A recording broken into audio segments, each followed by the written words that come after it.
Tsholotsho. Mina ngoDumisani wakaTembo ngivela eZambia eKingdom yaBangoni. Abangoni are part of Amanguni. Kodwa thina Amangoni bethi abangawoni Amangoni. So thina Abangoni uNkosi yamakhosi uMpezeni uNkosi wethu. We are in presence of greatness. Umuntu omkhulu kakhulu ubaba uErnest Ndlovu. Ugatsheni uboya benyathi all the way from Johannesburg. Takamela Magonya. You're a young man.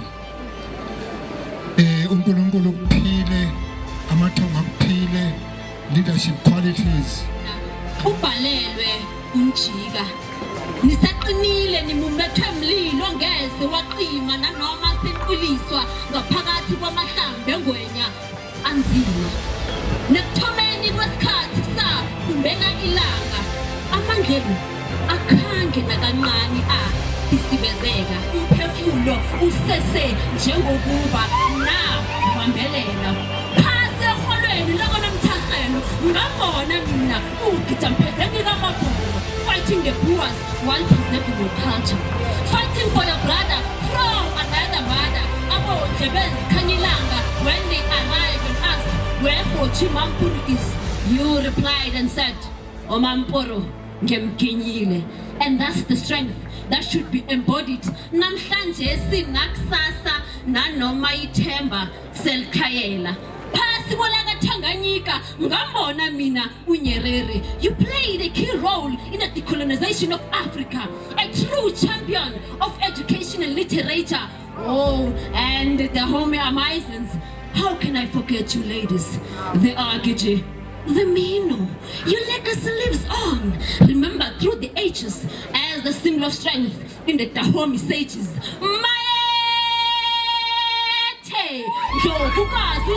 From the Budu people in Angola, you fought against invaders with bravery. Ngiyazithoba ngombana you are a diplomat with wisdom behind your eyes. You fought for your people and silenced their fears. Those who dared to stare, you ate their hearts. Bantu abansundu, zingelani ulwazi olunzulu. Africa, listen, they may have invaded you, but they did not invent you. They may have brought Bibles in Africa, but they did not bring God in Africa. They may have came with weapons of mass destruction, violence, and introduced the word tribe, which birthed tribalism and xenophobia.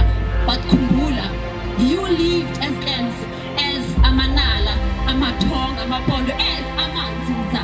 Now Kumbula wana umbani uzokwazi ukukhafela abantu bakho ngobuhlakani. Africa, awake, you sleeping giant.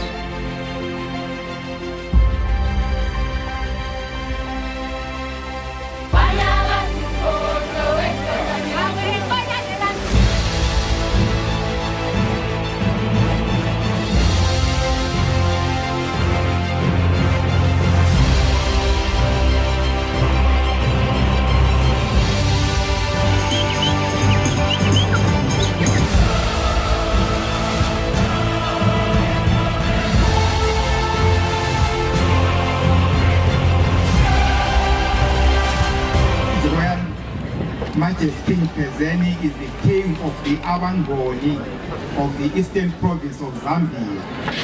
Inyandezulu, Ingwenyama, Inkosi yamakhosi, for his inspirational leadership in guiding the Abangoni and his dedication to preserving culture through the Nwala ceremony, which has risen to international recognition as an important Ngoni tradition.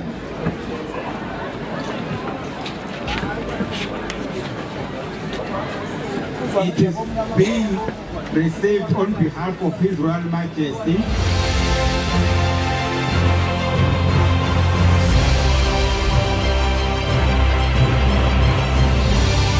We need to learn who we are as African. We don't have to talk about it, but we need the kings to lead that.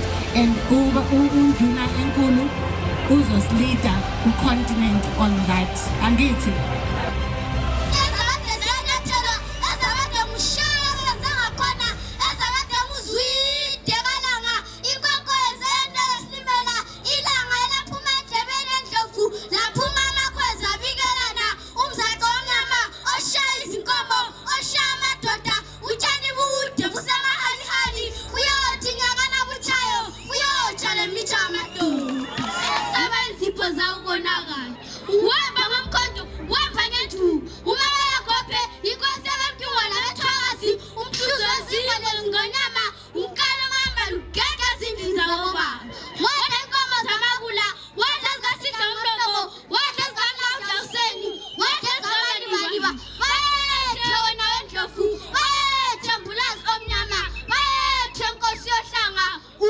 Gonya.